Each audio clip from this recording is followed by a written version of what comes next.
చట్టాన్ని తీసుకొచ్చారు. ఆ చట్టం లోపభూయిస్తాం. అది కానొస్తే తమ్ముళ్ళు మీ భూమి మీ పేరుతో ఉండదు.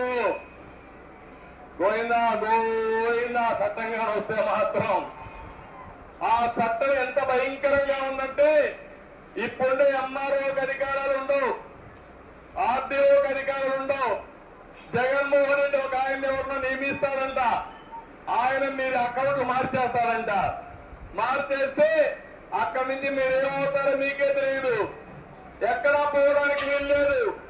హైకోర్టుకు మాత్రం పోవాలి, సివిల్ డిస్ప్యూట్ కూడా లేదు. ఈ మెమో పట్టుకొని అడ్డగోలుగా అర్థం లేనటువంటి ఆరోపణలన్నీ చేస్తూ రాష్ట్ర ప్రజలందరికీ తప్పుదారి పట్టించాలని ప్రయత్నం చేస్తూ ఉంటారు. ఇది ఒక విధంగా ఎన్నికలు కనుక సరిపోయింది, కానీ క్రిమినల్ యాక్షన్ తీసుకోలేదు.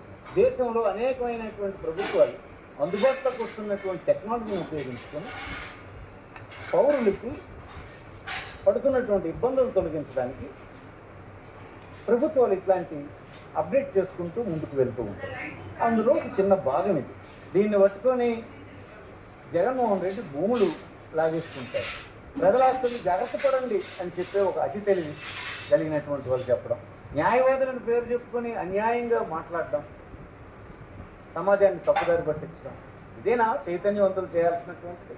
ల్యాండ్ టైటిలింగ్ యాక్ట్ భూములు వెళ్ళిపోతాయి, జాగ్రత్త జాగ్రత్త, జిరాక్స్ పేపర్లు వస్తాయి, మీరు జాగ్రత్త జాగ్రత్త.